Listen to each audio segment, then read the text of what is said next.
Ante todo quiero mencionar y agradecer nuevamente a esta casa que nuevamente me hospeda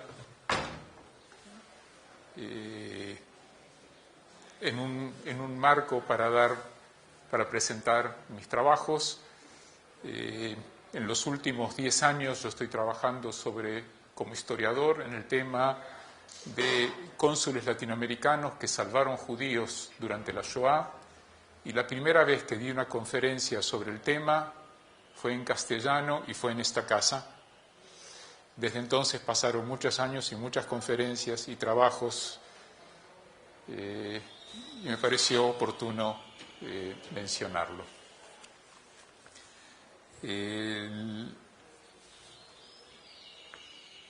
Empiezo esta presentación con una Hanukkah, con un candelabro de Hanukkah, no solamente porque después de la época de las fiestas que pasamos ahora, Rosh Hashanah, Yom Kippur, Sukkot, Shmini Atzeret, Simchat Torah, etc., un mes de fiestas en las cuales, entre otros lugares, especialmente en Israel, la administración se para hasta el momento, y todas las cosas es para después de las fiestas, hasta el momento en que uno un poco cómicamente dice, después de las fiestas alegre, Acharei Hagim Sameach, y la próxima fiesta que tenemos es Hanukkah, pero no por eso comienzo esta presentación con una Hanukkah, con el candelabro de Hanukkah, y hacia el final de la exposición las cosas van a quedar claras.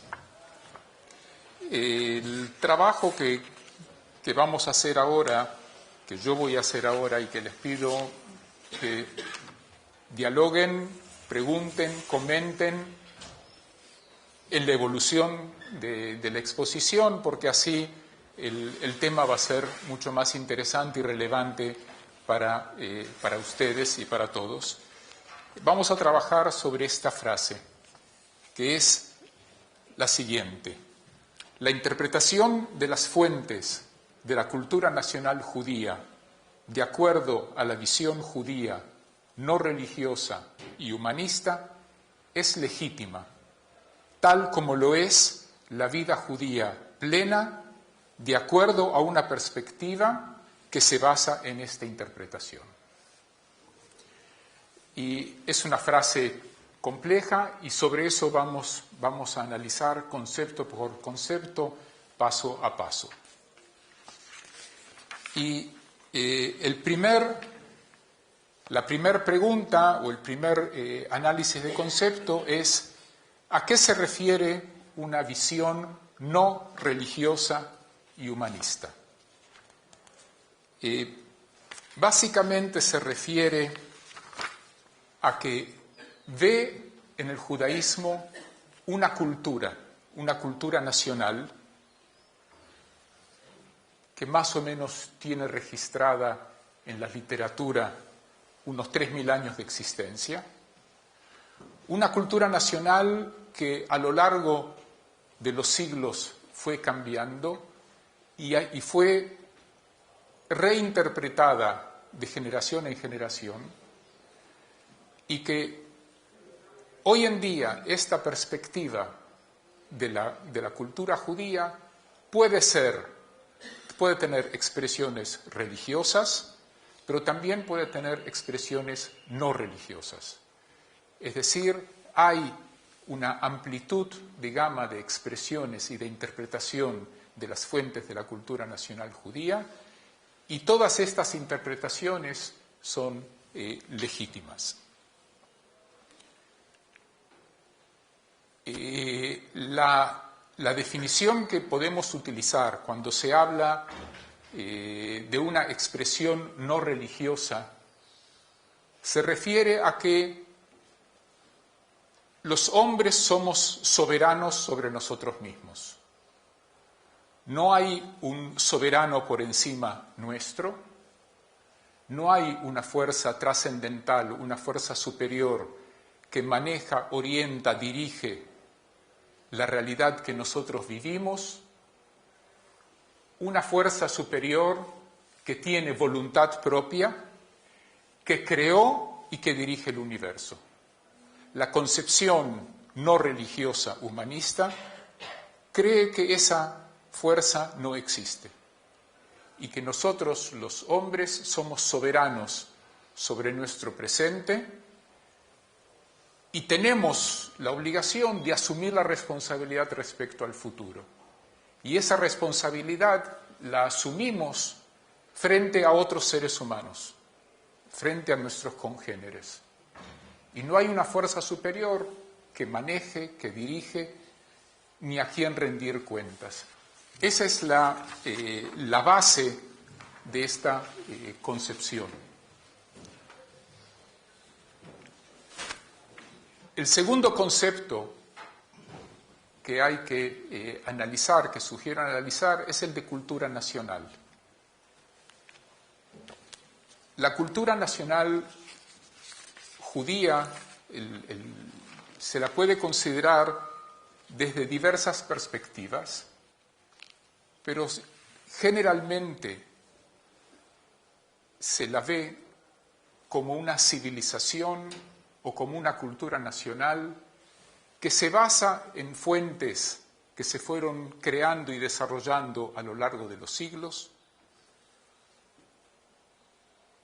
que fueron desarrollándose como una cultura más al lado de otras culturas. Los primeros que utilizaron el término de cultura nacional como civilización o que utilizan civilización, y hay discusión semántica cuál de los dos términos es el más adecuado a utilizar, si civilización o cultura nacional. A comienzos del siglo XX, el rabino Mordejai Kaplan fue uno de los primeros que expresó este concepto, aunque también se puede recordar que Baruch Spinoza habló del judaísmo como una nación, como una cultura nacional, quizás no en estos conceptos, pero ese fue el planteo que él hizo. No por eso le hicieron jerem, no por eso lo anatematizaron los rabinos de Ámsterdam, fue por otra razón, que ahora voy a mencionar también. Pero hay estos dos pensadores, el profesor Shmuel Noach Eisenstadt, uno de los pioneros de la sociología en Israel, mundialmente reconocido. Ambos desarrollaron este concepto del judaísmo como civilización. Mordejai Kaplan fue el que era un rabino conservador, fue el director de educación del Jewish Theological Seminary, de educación secundaria y superior. Y si bien es cierto que él definió el judaísmo como una civilización, él de todos modos, y también definió que la responsabilidad sobre los actos, sobre sus actos, recae en los seres humanos y no en una fuerza superior, él y su movimiento continuaron manteniendo la fórmula o la estructura de una sinagoga para continuar la vida judía. Y esa es la estructura del movimiento reconstruccionista, un movimiento pequeño, especialmente existe en los Estados Unidos. Hubo algún intento de trasladarlo a Israel que no tuvo éxito, y hoy en día el movimiento reconstruccionista se está acercando cada vez más al movimiento conservador.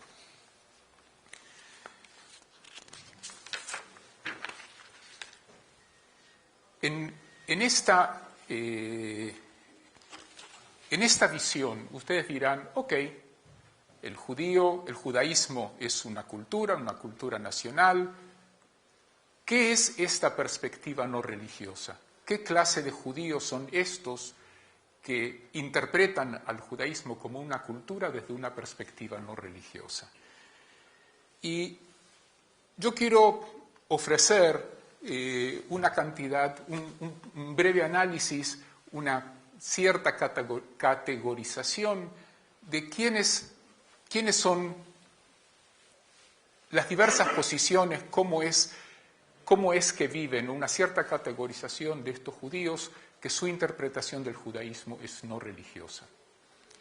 El primero es aquellos que piensan que el judaísmo es una religión, pero ellos no son religiosos, ellos no cumplen los preceptos religiosos, los mandamientos religiosos de la halajá, de la ley religiosa ortodoxa o conservadora. Entonces, pero de todos modos ellos consideran que el judaísmo sí es una religión y viven con culpa. Ellos sienten de que no cumplen con las cosas como corresponde, que no está bien, que ellos, no sé si definirlo, que viven en pecado, pero están incómodos con su forma de vida como judíos, pero la siguen manteniendo. Un segundo tipo de judíos que viven una vida no religiosa, que considera que el judaísmo es una religión. Él tampoco observa nada, pero entonces dice, dado que el judaísmo es una religión y yo no soy religioso, entonces me voy. No soy judío, no pertenezco al pueblo judío.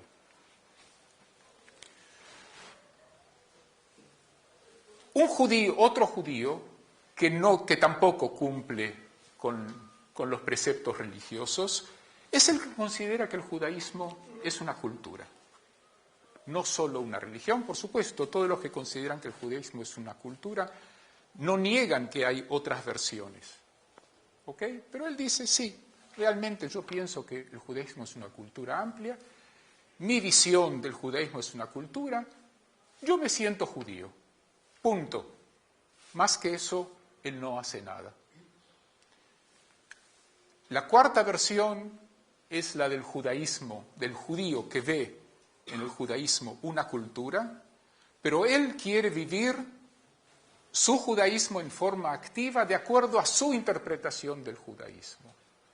Es decir, él no acepta quedarse pasivo y solo sentirse judío, él quiere hacer cosas como judío y que esas cosas respondan a su concepción del judaísmo.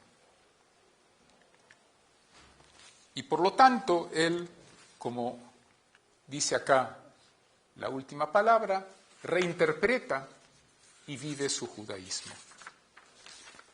Y aquí pasamos al tercer concepto que vamos a analizar, el concepto de la interpretación de las fuentes de la cultura judía. La interpretación es algo, la interpretación de las fuentes de la cultura, de las fuentes clásicas de la cultura judía, es una constante en la existencia del pueblo judío. Existe desde que de que tenemos registros de qué es lo que ocurre en un ámbito judío, en la literatura clásica.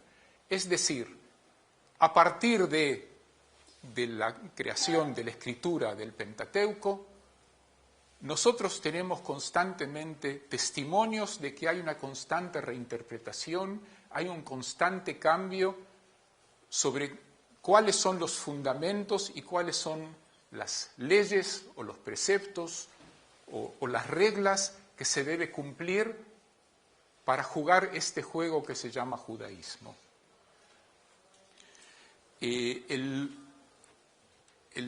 registro más patente, más claro, más expuesto, es el que nosotros vemos que hicieron en la época después de la destrucción del Segundo Templo, en el siglo I, siglo II de la era cristiana, que están registrados en los escritos de la Mishnah. y posteriormente en los escritos de la Gemara que conforman juntamente el Talmud. Los sabios, Hazal, Jajamim, Zichronam Levrajá, los sabios fueron interpretando y modificando las leyes, los conceptos, los preceptos, las formas de vida que se establecieron en una época anterior a ellos, en la época bíblica, en la época que en la Biblia en hebreo también se llama Mikra, Tanaj o Mikra. Si nosotros vemos ciertas legislaciones en la Mishnah, son un cambio de 180 grados respecto a lo que se conoce de la Biblia, del que está en la Torá, en el Humash, en el Pentateuco. Por ejemplo, el calendario. El calendario en el Pentateuco, en la Biblia, ¿cuándo comienza el año? En Nisan, en Pesaj. Lo que nosotros leemos o cumplimos respecto a Año Nuevo, a Rosh Hashanah y a Yom Kippur, respecto a Yom Kippur está escrito en la Torá, en el 7º mes, el 10º día del 7º mes, harán esto y esto. Está claro que el comienzo del año era en Nisan y que Tishrei es el 7º mes. En la Mishnah se cambia eso. Se convierte el principio del año en el 7º mes. Se cambia el calendario y se cambian otras interpretaciones del calendario. También se cambia de calendario lunar a calendario solar lunar. Es la revolución que hace Hazal respecto a lo que determinaron los sacerdotes en el templo, los Kohanim. Hay muchos cambios. Uno de estos cambios lo voy a mencionar mañana y no me voy a referir a él ahora para dejar material para mañana. Pero uno de los cambios conocen la famosa máxima, la que se llama la ley del talión, que dice ojo por ojo y diente por diente. Y en la Mishnah dice, no, momentito. Aquí no va ojo por ojo y diente por diente. Lo que hay que hacer es como nosotros conocemos de las compañías de seguros hoy en día. Vamos a ver cuánto vale un ojo para la persona, cuánto vale un diente para la persona, y el que causó el daño tiene que pagar. No va ojo por ojo y diente por diente. Tampoco va el hecho de que el que transgrede el descanso del sábado hay que matarlo a piedras, hay que apedrearlo. Tampoco eso va. En los conceptos que nosotros conocemos de kashrut, de la dieta alimentaria judía, las prescripciones de comida, la separación entre carne y leche, ¿de dónde provienen? ¿Cuál es la fuente bíblica de eso? El cabrito no comerás al cabrito en la leche de su madre. En la leche de su madre. No cocinarás, no lo comerás. No cocinarás, al tevashel gdi bechalev imo. No cocinarás a un cabrito en la leche de su madre. Puede ser que las tradiciones fueron modificándose, pero de eso en la Mishnah sacaron que está prohibido comer un pulque, una patita de pollo untada con manteca. Es un cambio radical, es un cambio extremo. ¿Cómo sabemos de estos cambios? ¿Cómo sabemos que en la época anterior era realmente como se mantiene en la Biblia y no como se hizo después en la Mishnah? Eso también lo vamos a ver como demostración mañana. Las tradiciones bíblicas se conservaron en gran medida, las tradiciones que son distintas a las tradiciones de la Mishnah, se conservaron en las comunidades de los judíos de Etiopía. Que los judíos de Etiopía se refieren a la cultura judía de una época anterior a la Mishnah. inclusive puede ser de una época anterior a la destrucción del Segundo Templo. En aquella época, en el mundo judío había muchas comunidades, había una diáspora muy amplia. Estaba la diáspora de Babilonia, que comenzó después de la destrucción del primer templo en el año 586 antes de la era cristiana, que ahí se inventó por primera vez, ahí se hizo el primer cambio radical, fundamental, que en el centro del culto judío, ¿qué es lo que está? En vez de los sacrificios, la sinagoga, el Bet Knesset. Fue en Babilonia, en el siglo VI antes de la era cristiana, que se inventó la idea de sinagoga, porque no se podía hacer sacrificios, los sacrificios se hacen solo en Jerusalén. Y se inventó como lugar, se ideó como lugar de congregación, el centro comunitario, y empezaron a haber algunas recordaciones de lo que había en el templo, empezaron a haber alguna que otra plegaria que al correr de los siglos, de muchos siglos, se convirtió en algunos textos litúrgicos que nosotros conocemos hoy en día, en libros que se fueron desarrollando. En la época del Segundo Templo había muchas comunidades con diferentes tradiciones, no solamente la de Babilonia. Había comunidad, la más importante, la más grande, era la comunidad de Alejandría, que era muy numerosa. Alejandría era uno de los centros sociales y comerciales más grandes en la costa oriental del Mediterráneo. Y había una sinagoga, uno de los testigos de lo que ocurrió en Alejandría era Filón de Alejandría, que tenía muchísimos escritos, y en muchas cosas las tradiciones que nosotros escuchamos de ahí difieren de cómo eran las tradiciones en Jerusalén, y a veces había un poco de disputas y discusiones. Pero también en sus escritos él refleja discusiones que había dentro de la comunidad judía misma. Por ejemplo, él escribe, está prohibido interpretar las fuentes tradicionales judías así como se interpretan las fuentes de Homero o los escritos griegos, los escritos épicos griegos. ¿Eso qué quiere decir? Que había gente que interpretaba la Biblia o los textos bíblicos de acuerdo a cómo se interpretaban los otros textos literarios.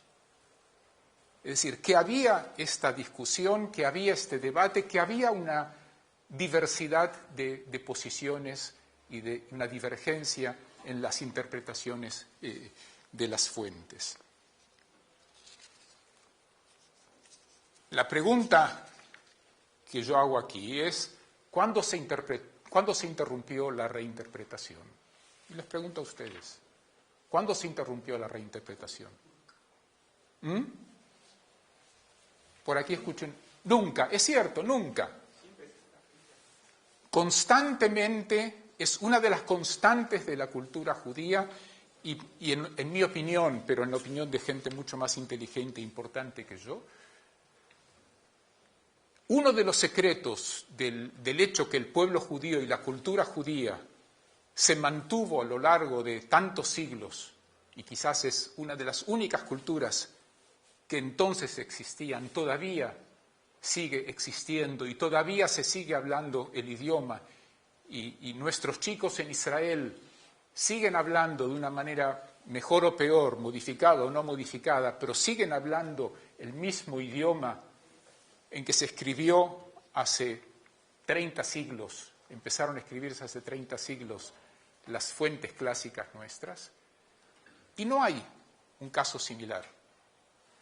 Y una de las razones es justamente el tema de la reinterpretación, ya que esa es la clave, la llave de adecuarse a un medio ambiente cambiante.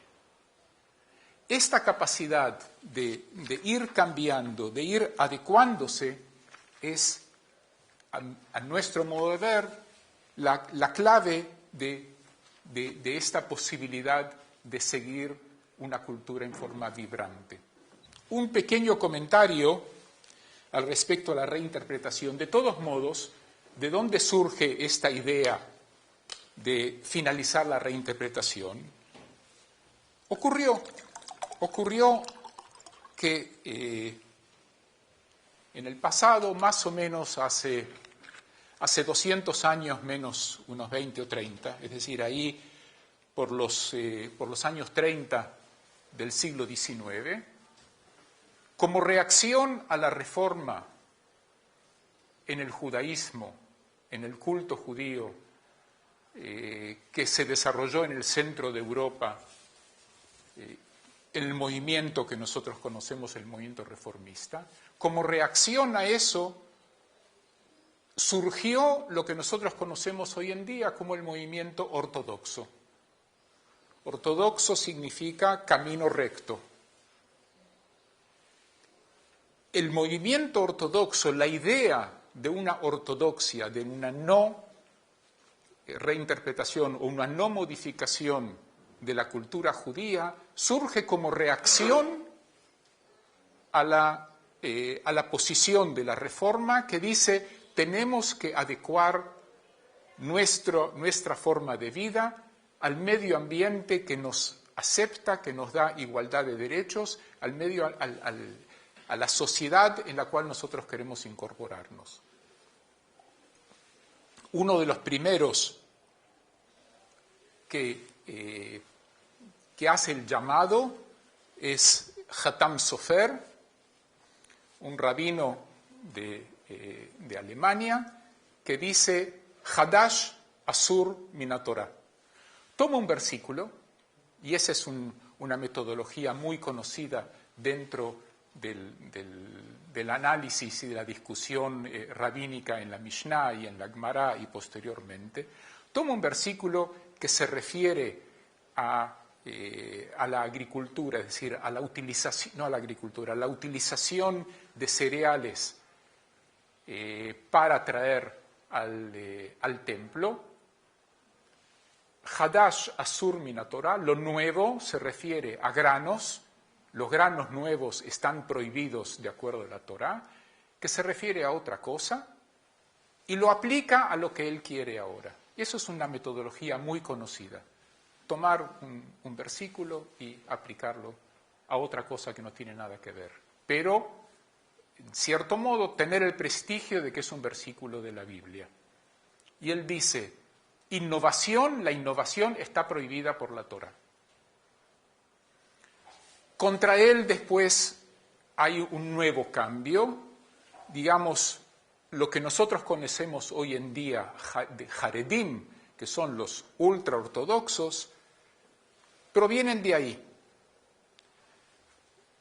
A mediados del siglo XIX viene la neo-ortodoxia, que dice: hay que conservar, pero en algunas cosas podemos adecuarnos a la realidad, podemos estudiar en universidades, pero hay que cuidar, hay que controlar a las nuevas generaciones que no se excedan, que no transgredan los límites, y así es como va evolucionando.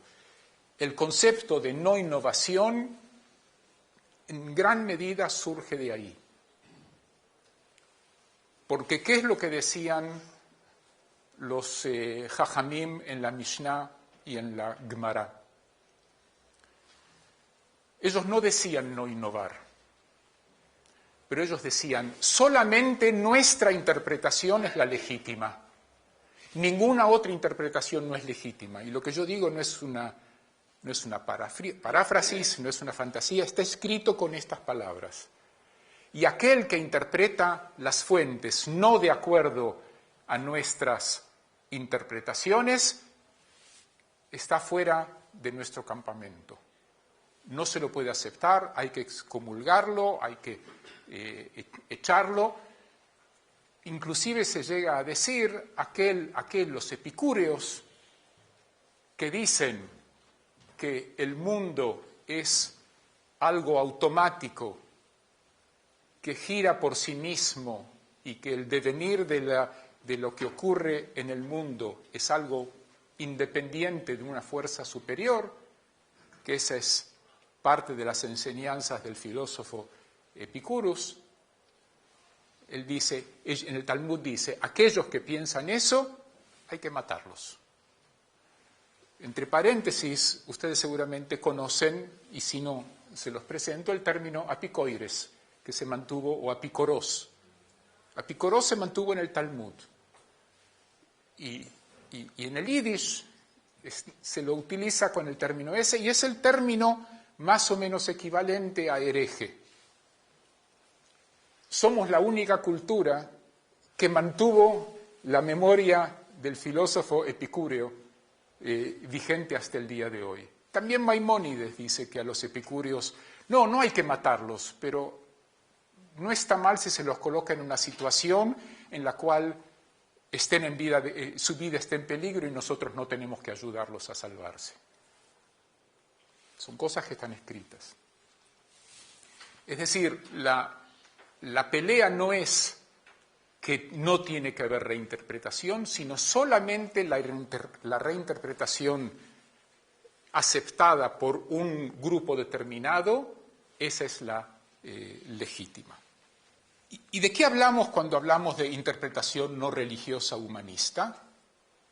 Por ejemplo, el hablar de un pluralismo, en lo que nosotros comenzamos diciendo, lo que yo comencé diciendo, la cultura judía tiene diversas expresiones religiosas y no religiosas, y todas son legítimas.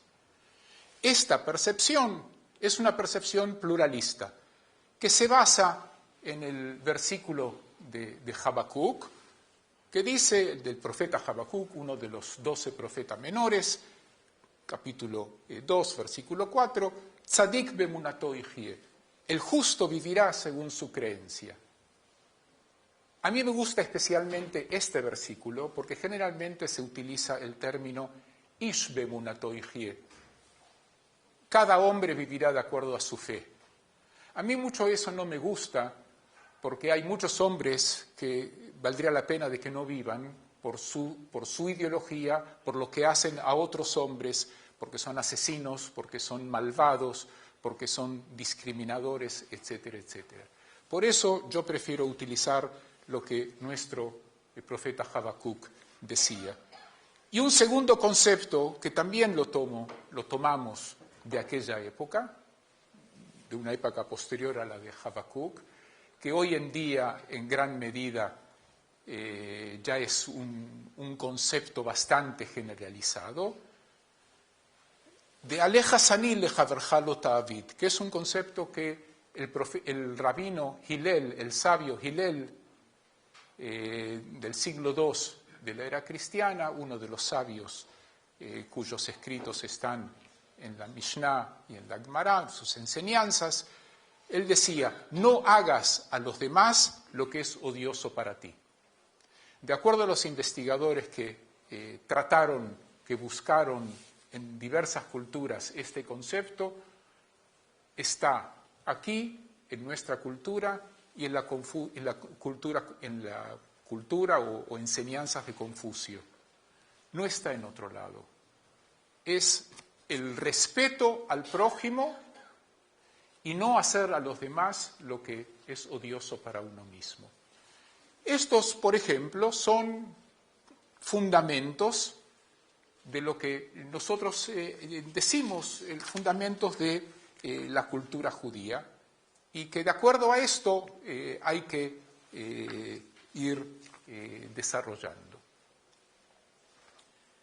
El próximo concepto que quiero que tomemos es una perspectiva de las fuentes. ¿A qué nos estamos refiriendo? ¿Cuáles son los fundamentos que nosotros creemos que conforman esto que nosotros llamamos pueblo judío? Primero, una solidaridad entre los diversos miembros del pueblo. Segundo, el concepto de que hay un hogar nacional, independientemente de dónde viven todos los judíos, que como muchos otros pueblos, también el pueblo judío tiene un hogar nacional y tiene diásporas y tiene otras comunidades dispersas por el mundo.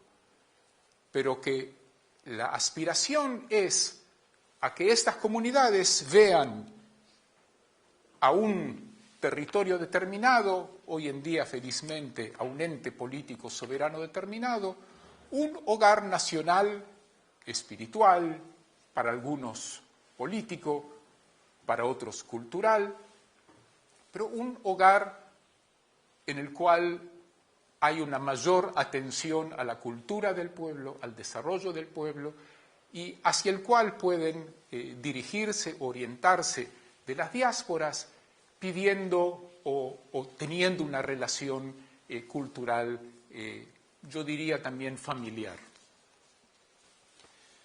El segundo concepto es el concepto de literatura. Tenemos una literatura desde los comienzos de la palabra escrita en los libros del Pentateuco, que fue evolucionando. La literatura clásica, yo me refiero a la Biblia, que es solo una parte de la literatura que estaba en boga en aquel entonces. ¿Y cómo sabemos nosotros que había otros libros? Solo una parte de los libros, el Tanaj, la Biblia, es una biblioteca. Es una biblioteca de 24 libros que se fueron escribiendo durante varios siglos, quizás 4, 5, 6 siglos. Pero es una selección de la literatura que estaba en boga en aquel entonces, y sabemos que había otros libros que se perdieron, o que no se perdieron, pero que no entraron en este canon.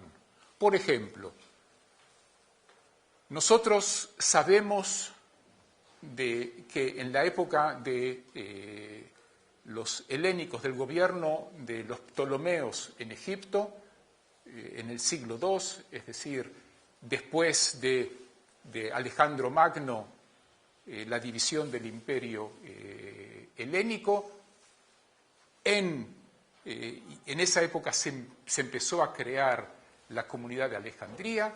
Por pedido del rey Ptolomeo, se hizo una traducción, se la llama la Septuaginta. En realidad eran 70, no 75, eran 70 sabios, que la tradición dice que fueron colocados en un lugar cerrado, se les dio los escritos de la Biblia y ellos tradujeron, cada uno por separado. Y hubo un milagro. Cuando juntaron los 70 textos traducidos al griego, todos eran idénticos. Una tradición, es una manera de justificar que realmente esos textos están bien traducidos, pero lo interesante es que ahí aparecen libros que no entraron en el canon de la Biblia, y para ellos eran parte de la Biblia, pero no entraron.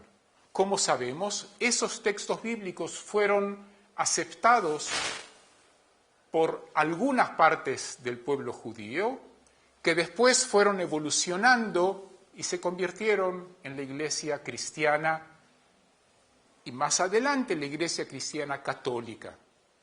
Si ustedes ven la Biblia de acuerdo a la iglesia católica, lo que se llama la Vulgata, van a encontrar muchos escritos que son atribuidos a la Biblia o que son de la época de la Biblia, que no ingresaron al Tanaj, no entraron en este código.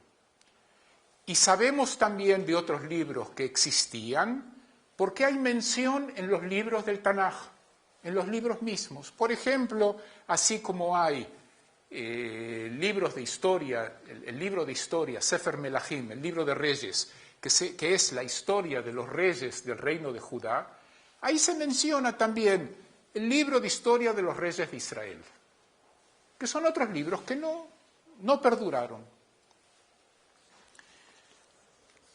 También en la Mishnah ocurrió lo mismo. En la Mishnah se entraron al canon que hizo Yehudá Anasí y que lo selló en el año 250 de la era cristiana, pero había otros textos legislativos o de tradición narrativa que no entraron ahí, y nosotros sabemos de ellos porque entraron en el Talmud, en la Gemara.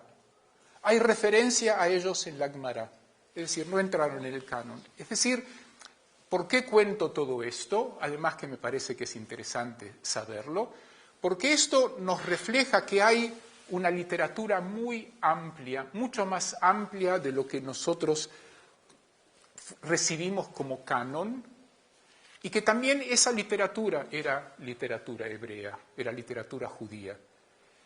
Y voy a ser un poquito más, dar un paso más adelante y decirles que también lo que los cristianos llaman el Nuevo Testamento era literatura judía.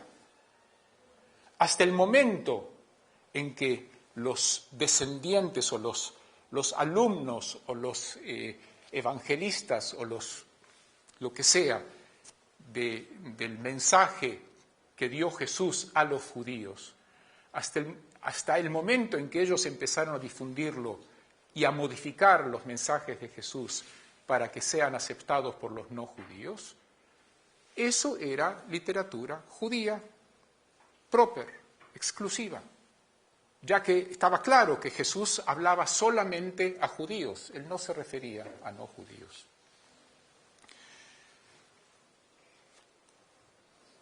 Literatura me refiero entonces a literatura clásica, la literatura medieval, la literatura que se fue creando después del Talmud, los Midrashim, más adelante la literatura moderna, la literatura contemporánea en los diversos idiomas que se crea, y hay discusión sobre qué es literatura judía o de judíos, etcétera, pero sin entrar en esa discusión, todo ese amplio acervo es nuestra cultura.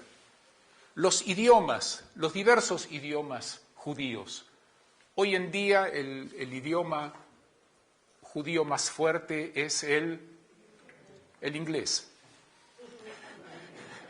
Es decir, vayan a congresos sionistas, congresos judíos y van a ver en qué idioma se habla.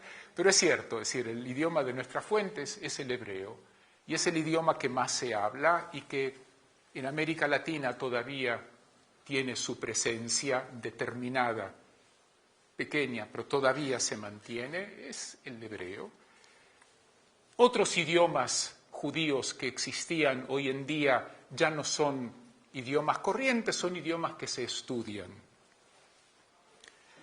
El arte judío, la música judía, el calendario hebreo,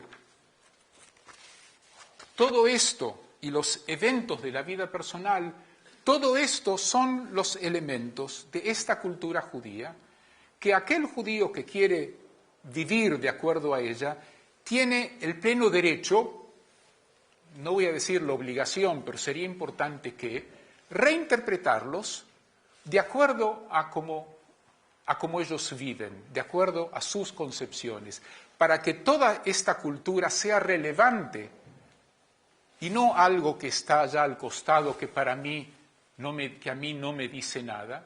Para que sea relevante a mi forma de vida, tiene que ser reinterpretado y adecuado a lo que yo pienso hoy y cómo yo vivo hoy. Por ejemplo, eventos de la vida personal. ¿Qué eventos de la vida personal nosotros?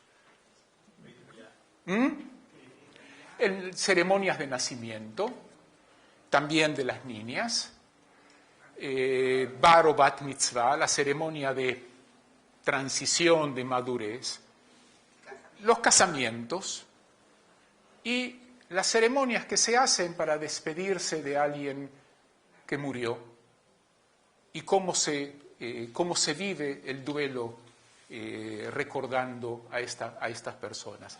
Todo esto tiene que ser reinterpretado y si uno quiere que la vida judía y la cultura judía sea relevante para la vida de todos aquellos que interpretan el judaísmo no como una visión religiosa, sino como una visión cultural no religiosa, todos estos eventos tienen que ser reinterpretados. Tienen que ser reinterpretados para poder vivir una vida judía plena, de acuerdo a esta perspectiva de las fuentes. Una vida judía que esté de acuerdo a las creencias y a los sentimientos de las personas que son los sujetos de estas ceremonias. Digamos, en ceremonias de nacimiento de varones o de niñas, los chiquitos no se les pregunta, no pueden decir, pero ¿quiénes deciden? Los padres. Y así tiene que ser, así como los padres decidieron que nazcan, también tienen que decidir cómo incorporarlos y cómo hacer esta ceremonia de incorporación. En el caso de Bar o Bat Mitzvah, los padres y los chicos también. Ya los chicos están empezando a ser más grandes, tienen su opinión y tienen que ser partícipes. En el caso de los casamientos, los que son los sujetos del casamiento, la pareja, ellos tienen que ser partícipes de la formulación de la ceremonia por la cual ellos van a celebrar su decisión de formar una familia. Y no ser pasivos y recibir como algo que no se puede modificar, que así tiene que ser, y que ellos no entienden qué es esa ceremonia, y si entienden, no están de acuerdo porque ellos no viven de acuerdo a esa ceremonia. Un ejemplo, uno de los elementos importantes de la ceremonia es una ktubá. ¿Cómo se traduce ktubá al castellano? No, pero en un casamiento. Se traduce contrato, perdón, se mal traduce contrato, porque en un contrato hay dos partes y las dos firman el contrato. La ktubá es un pagaré, es un documento de compromiso del hombre respecto a la mujer y lo firma sobre el hombre. Y ahí se detalla cuáles son las cosas que él tiene que cumplir, se detalla cuánto él paga por la mujer. Si es una ktubá un poquito liberal, entonces no se va a mencionar que la mujer es virgen, cosa ya que hoy en día no va de acuerdo a cómo nosotros vivimos. Y la firma solo el novio, solo el hombre, y refrendan como testigos solo dos hombres, porque la mujer, de acuerdo a la ley rabínica ortodoxa, no es fiable para que firme un documento. Esa ktubá no refleja cómo esta pareja vive. Hoy en día, generalmente, las parejas viven que los dos son responsables del sustento de la familia, de la cría de los hijos, de la responsabilidad sobre los hijos, de cocinar, de lavar la ropa, de ocuparse de todos los asuntos de la familia. Entonces, esta ceremonia, este documento tiene que ser un contrato. Quizás no sé si es un contrato, también sería importante, especialmente en Israel, que eso es lo que rige, un contrato económico, pero eso se hace con un abogado. Pero en una ceremonia judía laica se hace un contrato que los dos firman, que es un contrato de fe, un contrato en que ellos creen, un contrato de amor, un contrato que se plantean en qué cimientos van a construir su familia. Y lo mismo respecto a una levaya, a un entierro, a la ceremonia que se hace cuando se despide de una persona que murió. Tiene que ser de acuerdo a lo que nosotros sabemos, si es que no lo contó o si sí lo contó, cómo esa persona vivía, cuáles eran sus creencias, cuáles eran sus perspectivas de la vida y o de sus deudos. Es decir, no tiene sentido a nuestro modo de ver recordar a alguien de un modo que él no creía, que él no vivía de acuerdo a esos conceptos. Y estas cosas se deben ir adecuando y se deben ir adaptando. Lo mismo respecto al calendario hebreo, al festeje del calendario hebreo. Les doy un ejemplo. La festividad de Pesaj ¿Cuál es la literatura central? La Haggadah. El libro de la Haggadah que nos orienta, nos dirige cómo manejar esta actividad pedagógica para contarle a nuestros hijos qué ocurrió en Pesaj. ¿Ok? ¿Qué cuenta la Haggadah? ¿O qué no cuenta la Haggadah? ¿A quién borró la Haggadah? A Moshe, a Moisés. Por las necesidades que hubo en una época determinada, decidieron cambiar la narrativa de la salida de Egipto, de la Biblia, en la cual Moisés era personaje importantísimo, no sé si central, no central, alguno va a decir Dios era el personaje central, puede ser, pero estaba Moisés como un personaje crucial, digamos, después de Dios estaba Moisés, ¿ok? Por diversas razones que se pueden entender históricamente, se pueden entender cuáles eran las razones que motivaron, y ahora no vamos a entrar a eso, porque si después quieren puedo entrar en eso, pero no quiero desviar el curso de esta presentación. Decidieron sacarlo a Moisés y dejarlo solo a Dios. Hay solo una pequeñita mención de Moisés en la Haggadah de paso, nada más. ¿Esto es real hoy en día? Las necesidades que hubo en aquel momento de sacarlo a Moisés no son las necesidades de hoy. Los cuentos que se narran en la Haggadah entonces tampoco son relevantes hoy en día.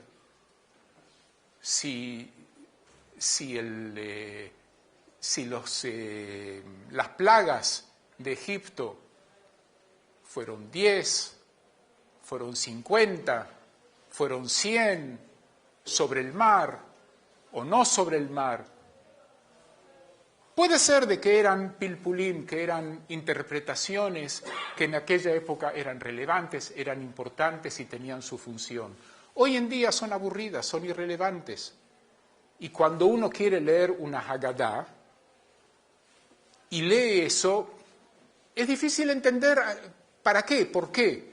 Y se sigue haciendo porque, bueno, esa es la tradición, pero ¿no sería mejor, como ya se viene haciendo hace 80 años en muchos kibutzim, en casi todos los kibutzim en Israel, que fueron haciéndolo porque eran las primeras comunidades estructuradas que podían hacer eso, pero después se fue desarrollando más allá de eso.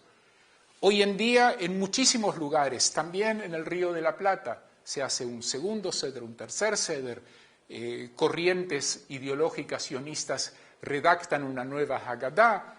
Inclusive tenemos aquí a alguien que todos los años redacta una nueva Haggadah y la publica en el diario, me refiero a Egon.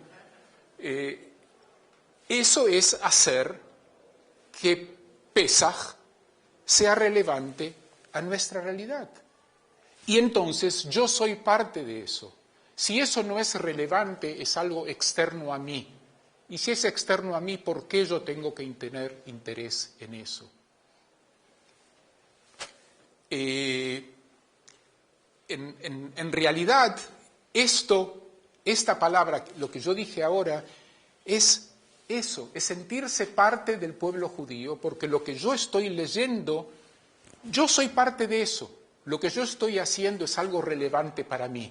Entonces yo pertenezco. Y dentro de esta presentación o dentro de esta concepción, es necesario que haya también gente capacitada para eso, instruida para eso, que pueda ayudar a los judíos no religiosos, a vivir su judaísmo como ellos creen, vivir el judaísmo de acuerdo a su idiosincrasia. En definitiva, el concepto de rabino, ¿cuál es el concepto de rabino? De maestro. ¿Qué otra cosa?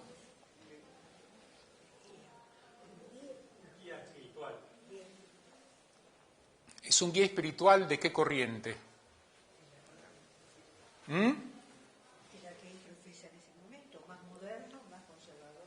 Exactamente.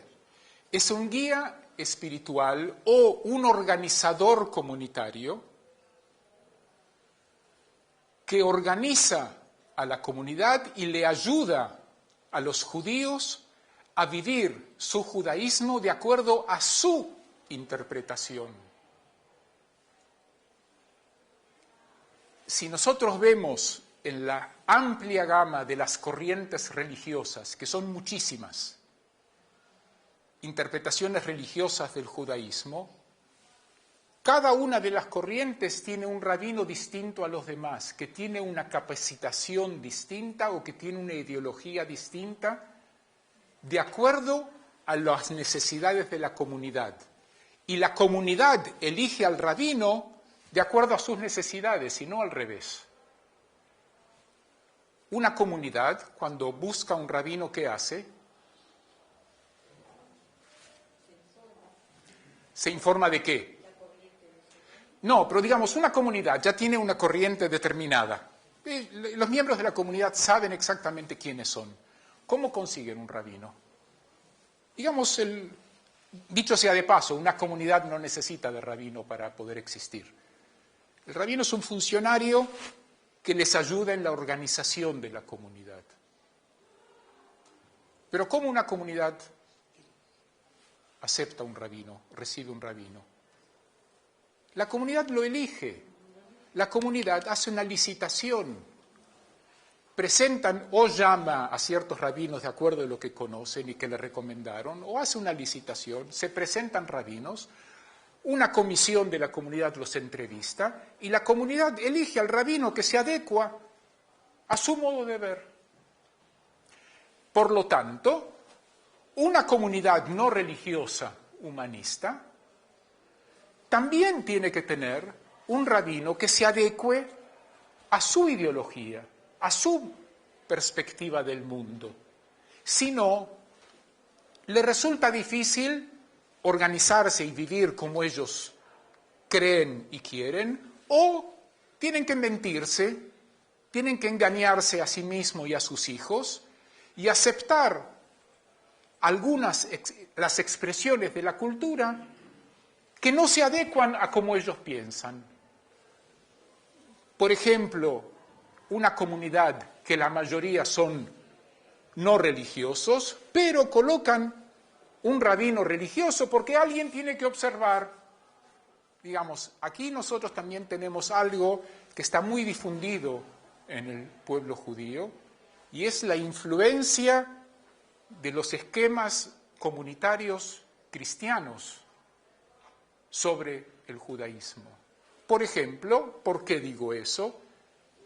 En la iglesia hay alguien que él tiene que observar y toda la relación entre la comunidad y el cristianismo va vía el cura. Y él es el que administra los sacramentos y sin cura no hay comunidad cristiana. En el judaísmo no es así. Una comunidad puede existir sin rabino y el rabino tiene que hacer de acuerdo a la comunidad y es de acuerdo a la comunidad y no al revés. Por lo tanto, una comunidad en la cual la mayoría de los judíos no son religiosos y son humanistas, las necesidades de esta comunidad deben ser también tener un rabino no religioso, un rabino laico. Que este es el concepto que comenzó a desarrollarse hace 50 años, más o menos. El primero que hizo este planteo fue el rabino Sherwin Wine en Estados Unidos, en Detroit. Quizás alguno de ustedes se acuerda, ahí por los años 90 estuvo acá.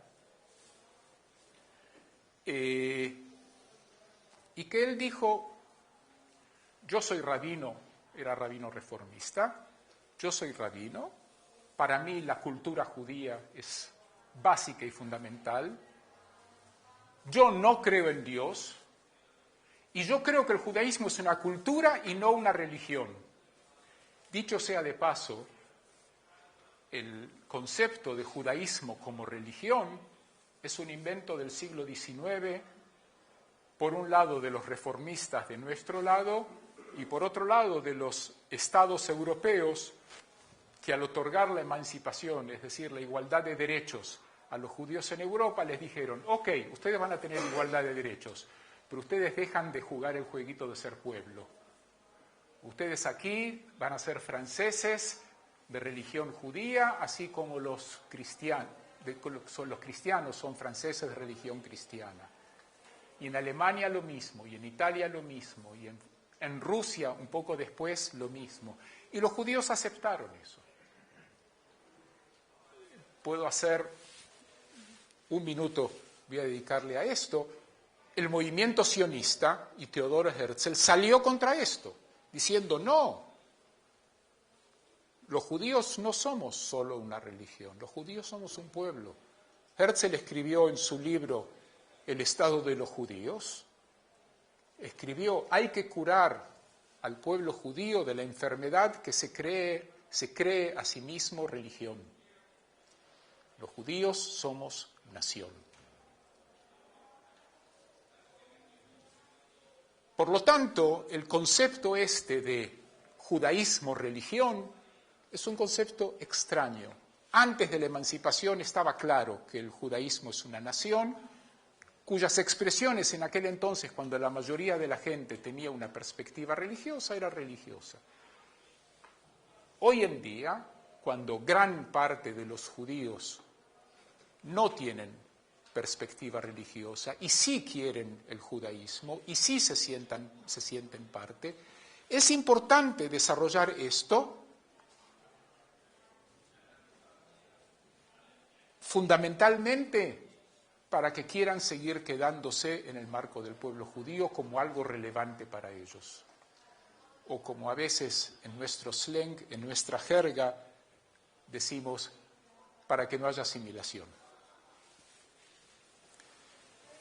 Por lo tanto, volviendo a la frase primera, la interpretación de las fuentes de la cultura nacional judía, de acuerdo a la visión judía no religiosa y humanista, es legítima. Es no menos legítima, no más legítima. Esto no dice que otras interpretaciones no son legítimas. Pero también esta interpretación es legítima, tal como es la vida judía plena, de acuerdo a una perspectiva de las fuentes que se basa en esta interpretación. Y quiero leer un escrito que tradujimos, que escribió hace poquito la directora de nuestro Instituto de Capacitación de Rabinos, Rabino Sivan Mas. Escribió lo siguiente, que en cierto modo también resume todo esto, pero lo hizo muy lindo. Y yo creo que va a agregar algo que lo lea. Todos somos creyentes. Hay quienes creen que Dios escribió la Torá, hay quienes creen que fue escrita por seres humanos. Hay judíos que creen en Dios, hay judíos que creen en valores producto de los actos de seres humanos. Parte de los diferentes creyentes son las mismas personas y hay otros que no. Cada uno de nosotros es una persona creyente. Si creemos que los relatos y los valores humanistas que se expresan en la Biblia son parte de la cultura judía, sí creemos en que hay un pueblo judío. Si nosotros trabajamos para crear un presente mejor y bregamos para un futuro judío mejor, si es así, cada uno de nosotros es un creyente judío. Las generaciones pasadas nos legaron sus valores y su patrimonio, y sobre nosotros la tarea de contar sus relatos y explicar los valores y el patrimonio recibidos de ellos según nuestras creencias. Es el momento de recordar, pero también de crear. La cultura judía es pluralista. Dentro de ella elegimos nuestros propios modos y caminos de expresarla. Dirijamos nuestra esperanza y nuestros buenos deseos a aquellos que están necesitados de ellos y a nuestros amigos y familiares, A nuestros soldados les deseamos libertad y larga vida. Recordemos a nuestros seres queridos, que el próximo año nos depare buena salud, felicidad y paz. Esto fue algo que ella escribió para Rosh Hashanah. Y para finalizar, quiero volver a la Hanukkah. La situación en la cual cada uno de los sectores o algunos de los sectores dicen yo soy el judaísmo verdadero y el único judaísmo verdadero, es como si la Hanukkah fuera así. Y lo que es necesario es que haya unidad, no uniformidad. Y no es casualidad que elegí esta Hanukkah, además de que es muy bonita. Es una Hanukkah de diversos colores, es una Hanukkah de diversas alturas, de diversas formas de los brazos. Esta Hanukkah refleja a cómo realmente es el pueblo judío, o queremos que sea el pueblo judío. Un pueblo en el cual hay unidad, pero no uniformidad. Si tú no crees en Dios y no crees en la existencia de un pacto y un destino entre el pueblo judío y Dios, ¿tá? ¿Por qué te interesa la continuidad de la cultura judía? ¿Tá? Entonces, endogamia, exogamia, continuidad de la cultura judía. Para mí, mi cultura es importante, la cultura en la cual yo me crié y me eduqué, y sé que fue la cultura de mis antepasados. Para mí es importante que esta cultura siga existiendo. Personalmente te digo, ayer estábamos hablando, anteayer estaba hablando con alguien que me entrevistó en Buenos Aires, y de repente le digo, sí, hace 50 años que yo me dedico a educación judía. Cuando tenía 16 años me recibí de Moré. Y desde entonces me dedico a la educación judía y creo en la continuidad judía y creo, esa es mi creencia, que es importante que el pueblo judío siga existiendo. Mi interpretación de la existencia del pueblo judío es en un pacto entre seres humanos que decidieron, de acuerdo a ese pacto, vivir de una manera determinada, seguir unos preceptos determinados, crear una forma de vida determinada, que algunas cosas de ellas yo estoy de acuerdo y las acepto, y otras cosas no estoy de acuerdo y no las acepto.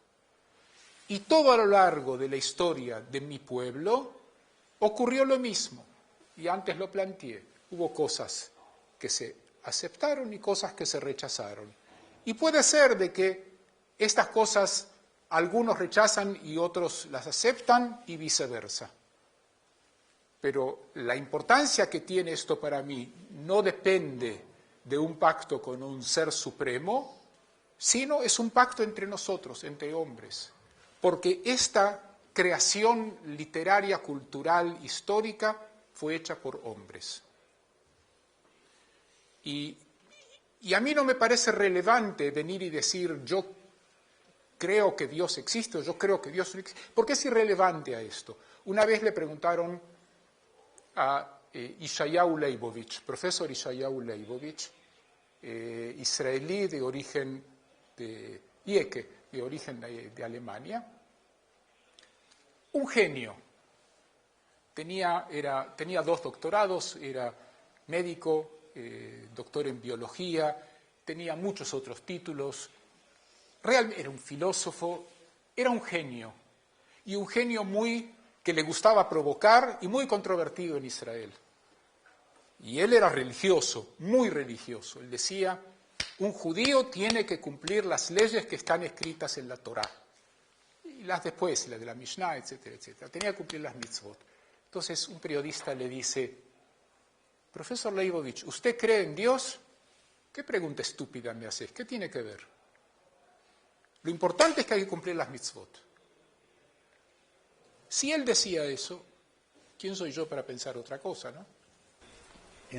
Básicamente comparto todos tus conceptos. Es decir, yo tengo nietos que están circuncidados, otros que no están circuncidados, hijos que están casados por la jupá, hijos que no están casados por la jupá. Para mí son todos judíos porque ellos se consideran judíos, de manera que en ese sentido estamos igual. Ahora, yo en tu exposición hay dos palabras que no oí en ningún momento, que es la palabra ateísmo y la palabra agnóstico. Porque si tú aceptás todas las variables, como yo acepto todas las variables, pienso que no podés hacer militancia en el sentido de la negación de Dios, porque ese es un derecho individual que tiene cada uno de nosotros. Pero tú lo estás presentando como que no hay Dios. Y si vos me preguntás qué forma tengo yo de demostrar a Dios, yo te pregunto a vos, ¿qué forma tenés vos para demostrar que no hay Dios? Es una pregunta. Justamente lo que me criticó él es que yo no me refería a si yo creo que hay Dios o no. Es decir, yo en eso no me meto. Yo expliqué que la visión del judaísmo laico humanista considera que Dios, de acuerdo a esa definición, que creó y que dirige el mundo y que es el que orienta el futuro de la humanidad, que no creen en ese personaje o en esa entidad. Puede ser de que crean en otra manera, pero eso, vuelvo a decirlo, es algo irrelevante. Puede haber judíos agnósticos, puede haber judíos ateos y puede haber judíos teístas. Todos son legítimos. Uno no es más legítimo que el otro. Y el hecho de que yo soy ateo no me da a mí, primero no tengo interés en ponerme a demostrar algo que es algo de fe. En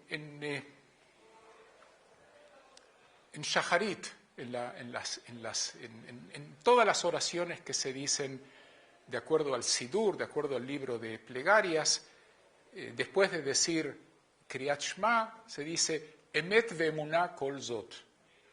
Verdad y fe es todo esto. Y yo digo, la verdad llega hasta donde la fe comienza. No es lo mismo. Cuando hay fe, no es algo que se puede demostrar científicamente, es una fe. ¿Saben qué? Yo tampoco puedo demostrar por qué yo quiero que el pueblo judío exista, que esa es mi fe. No puedo demostrarlo, pero yo creo en eso. Y quiero que también se me respete que yo creo en eso, así como también creo que la democracia es el mejor estilo de gobierno. Tampoco eso puedo demostrarlo. Hay muchas demostraciones que no tanto. Pero ese es un tema que yo no quiero meterme y no creo que es relevante meterse en eso. Respecto al tema de casamientos endogámicos, exogámicos, yo personalmente, y aquí hablo personalmente, ¿ok? En realidad todo es personal, yo prefiero que los judíos se casen con judíos.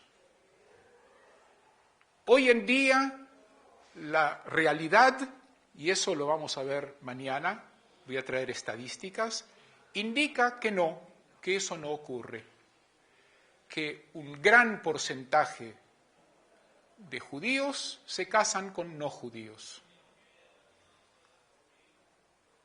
Y entonces yo tengo que decidir qué actitud tomo.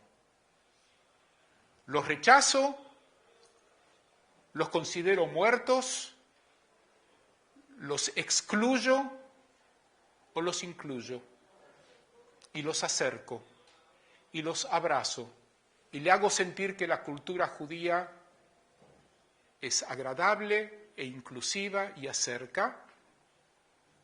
Y así esta apuesta tiene muchas más posibilidades que los hijos de ellos, primero que la parte no judía se sienta bien en el entorno judío, y segundo que sus hijos sean educados como judíos, porque lo que determina quién es judío, y con esto, esa frase la termino porque no quiero pasar a la charla de mañana, lo que determina es la educación. La educación y el que crea el deseo de querer seguir siendo judío. La pregunta es, para ti, ¿cuál es el centro espiritual hoy del pueblo judío secular humanista? ¿Y por qué? Para mí, el centro espiritual cultural del pueblo judío, de todo el pueblo judío, es y debe ser el Estado de Israel. Y hoy en día hay serios problemas en el Estado de Israel en el respeto de los judíos no religiosos. El problema fundamental y principal es la carencia de registro civil, que es un escándalo. Yo personalmente, yo soy miembro, como leyó David, soy miembro de la comisión de Merhav, del Consejo de Rabinos Laicos Humanistas, que somos el brazo político de nuestro movimiento. Yo personalmente aparezco en la Knesset en sesiones de comisiones en las cuales se tratan temas de judaísmo laico. En este tema tenemos un frente común con el movimiento reformista, el movimiento conservador y ortodoxos liberales. La estructura política hoy en día en Israel impide, que es un escándalo, impide que haya un registro civil. Mañana voy a explayarme un poquito más sobre las dificultades que eso causa. Por muchas razones políticas, partidarias y también de concepción de sectores no religiosos pero conservadores, ellos evitan que se imponga un registro civil como se impuso en todos los países democráticos occidentales a los cuales Israel pretende, con razón, ser parte. Y esta situación es una herencia que traemos del Imperio Turco Otomano, pasando a través del mandato británico, y que el Estado de Israel, el gobierno del Estado de Israel y Ben-Gurión como primer ministro hicieron un grave error que lo mantuvieron y no lo cambiaron.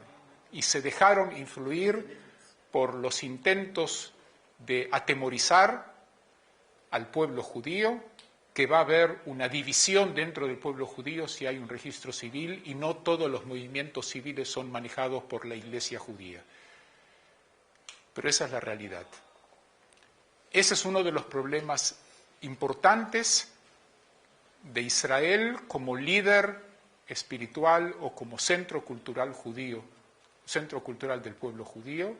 Yo como judío israelí sionista lucho para que eso cambie. Todavía no lo tenemos. Pero yo creo que no es casualidad que el mayor número de rabinos laicos humanistas que se produjeron hasta ahora está en Israel, más que en Estados Unidos. Somos ya 28 rabinos laicos humanistas israelíes, hay 5 más que se gradúan en Tu Bishvat, en febrero del año que viene, y hay 15 más estudiando, hombres y mujeres.